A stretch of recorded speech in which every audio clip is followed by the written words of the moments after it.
Hola nuevamente, mi nombre es Javier Andrés Cáceres Alvis. Este es mi blog, jacase.wordpress.com. Mi Twitter es @jacase. Entonces, esta es la segunda serie de videos para aprender a programar en C Sharp. Esta serie está dedicada a fundamentos de .NET específicamente. Bien, los fundamentos de .NET. Vamos a revisar los 7 elementos que hay en esta diapositiva. La primera pregunta es, bueno, ¿y qué es .NET? ¿Qué es eso? Bueno, empezaría por decir que no es un dominio, no es el dominio .NET. Cuando dicen .NET realmente están refiriéndose al .NET Framework. Entonces ese framework al final del día es una colección de clases, son muchas clases, muchas funciones, muchísimo código escrito por Microsoft y varias empresas durante pues muchos años. Y todas esas clases le proveen funcionalidad que uno puede necesitar cuando está utilizando un programa. Entonces, en .NET, en .NET se puede escribir se puede escribir en diferentes lenguajes. Puede escribir en C Sharp, puede escribir en Visual Basic, puede escribir en diferentes lenguajes y todo el código se puede reutilizar. Es diferentes lenguajes y una sola plataforma. Y esa plataforma es Windows. Si pensamos un momento en Java, Java es pues todo lo contrario. Ellos piensan en un solo lenguaje que es Java y muchas plataformas. Cuando digo plataformas no quiero decir form factors, sino quiero decir plataformas. Son Windows, Linux, Mac. El manejo de memoria en .NET es automático. Esta es una gran diferencia respecto a C++. Eh, Así como antes comentábamos que C Sharp no permite herencia múltiple, C++ sí permite herencia múltiple. El manejo de la memoria aquí es automático. Quiere decir que normalmente creamos un nuevo objeto, se termina esa función, o sea, nos salimos de la última llave de cierre y ya, no nos preocupamos con qué pasa con ese objeto. Eh, ¿Por qué? Porque .NET tiene un sistema de finalización de objetos no determinístico. Pues básicamente cuenta las referencias de un objeto y cuando ya nadie lo está utilizando, entonces automáticamente lo elimina. Es una de las tareas del CLR, que es un componente de .NET, es el Common Language Runtime. Esto pues hace que sea más fácil porque no hay que preocuparse por la memoria comparado con C++. Los diferentes tipos que son como building blocks para .NET, todo, inclusive los value types, integers, estructuras, demás, los reference types como strings y otros, todos esos están guardados en algo que se llama BSL, que es algo así como Base Class Library. Ahora, tenemos mucha funcionalidad, diferentes tipos de namespaces, o sea, system. Muchas cosas. Así que existen muchos assemblies con muchos namespaces, con mucha funcionalidad.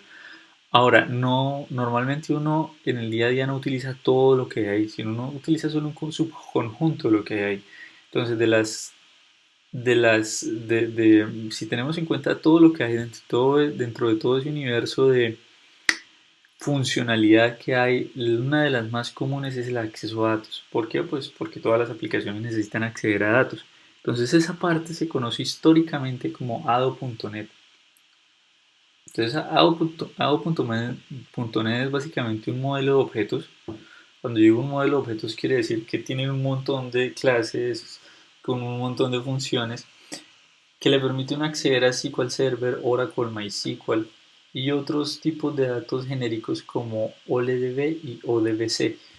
OLDB y ODBC, si no saben qué es, vayan a su control panel de Windows, vayan a un icono que dice herramientas administrativas y verán algo que dice ODBC. Si ustedes le dan doble clic, se dan cuenta que es algo así como un puente.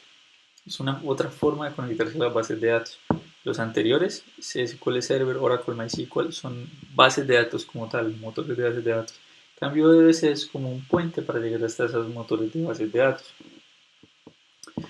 Ahora, tenemos ADO.NET que me permite interactuar con bases de datos. Entonces, encima de ADO.NET se construyó algo que se llama el Entity Framework. El Entity Framework hace un mapeo del mundo de objetos al mundo relacional. ¿Qué quiere decir eso de mapeo? Quiere decir cómo traducir. Entonces resulta que estamos hablando de objetos y programación orientada a objetos. Todo es un objeto, como nuestro objeto cajero, como nuestro objeto employee. Pero cuando estamos hablando en el mundo relacional, cuando estamos hablando de bases de datos, las bases de datos funcionan diferentes. Una base de datos tiene tablas y una tabla tiene registros.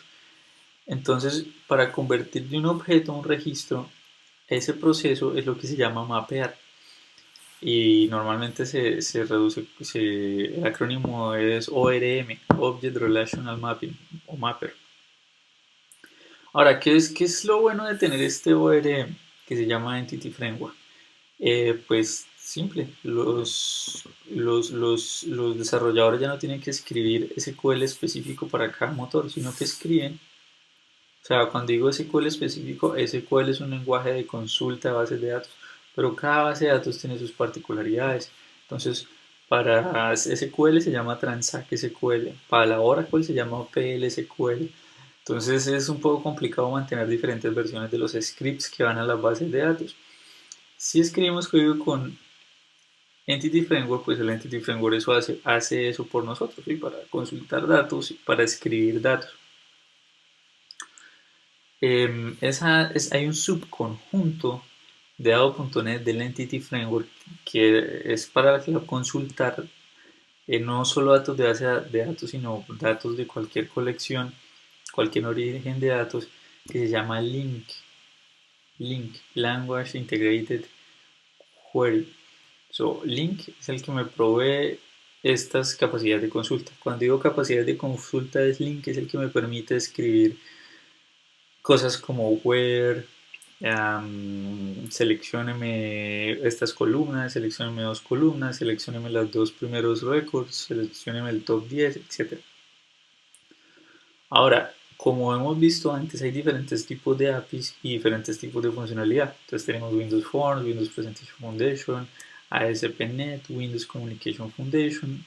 ASP.NET es pues para aplicaciones web, WCF es para digamos conectar máquinas que pueden ser clientes y servidores o otra cosa. Ahora, ASP.NET específicamente, ASP.NET es para aplicación, es para páginas web, es para servicios web. Eso quiere decir que necesita un servidor web. Ahora, cuando yo empiezo a hablar de servidores puede empezar a sonar un poco extraño, pero son términos sencillos de entender. Por ejemplo, si estamos hablando de un servidor de archivos, quiere decir que es un archivo donde uno pone la información. Por ejemplo, OneDrive, por ejemplo, Dropbox es un servidor de archivos. Presta archivos, comparte archivos, sirve archivos. Un servidor web, pues, sirve o comparte aplicaciones web. Y las aplicaciones web pueden ser sitios web o páginas web. Entonces, ASP.NET se ejecuta en el IIS. Ahí es donde se ejecuta ASP.NET. Entonces, cada vez que uno escribe www.microsoft.com, se hace una solicitud, se inicia un request, que es esta flecha de inicio, la recibe el IIS. Entonces, el IIS con la extensión, a través de la configuración de las rutas, se da cuenta que eso es algo para ASP.NET. Entonces llama a ASP.NET. Cuando digo llamar a ASP.NET, quiere decir este módulo ASP.NET _isapi.dll. Y pues bueno, ASP.NET tiene sus módulos, tienen handlers, tiene otras cosas y eventualmente se responde y lo que se responde al cliente es HTML y CSS y JavaScript, perdón, son solo recursos pues para el cliente. Ahora, vale la pena mencionar que lo más importante del del flujo que acabé de mencionar es que existe un cliente, que puede ser usted en su computador, amigo, o puedo ser yo también. Somos clientes. Cada vez que escribimos, no sé, Microsoft.com, la solicitud está buscando un servidor, o sea, se envía una solicitud a una máquina que es diferente a mi máquina. Eso quiere decir que hay cierta latencia, ¿sí? Dependiendo de muchos factores, la página puede abrir muy rápido, puede abrir despacio.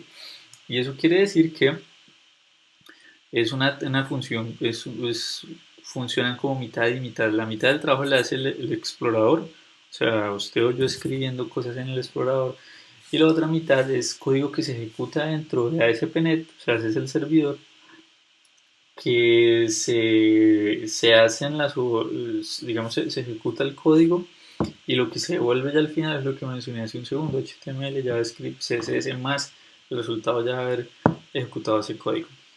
¿Okay? Eh,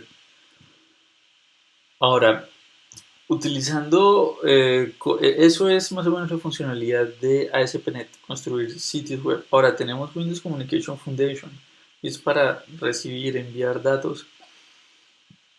Ahora, si empezamos a hablar de recibir y enviar datos, parece que estuviéramos hablando de un subconjunto de los servicios web, pero no es así. Enviar y recibir datos no solamente se puede por servicios web, también se pueden por otros protocolos. O sea, los servicios web es básicamente TCP, perdón, HTTP. Pero pues existen otros mecanismos de comunicación como UDP, como TCP, etcétera, los protocolos de red.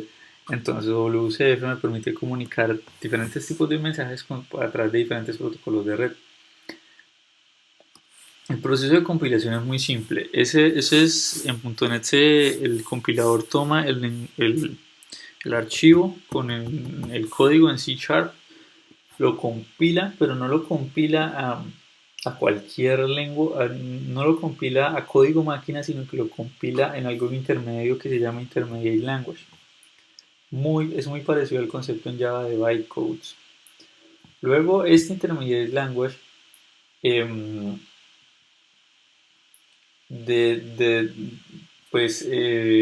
se guarda en un assembly y el assembly se guarda en una DLL o en un exe. Después, cuando se va a ejecutar, entonces cada máquina tiene como un traductor.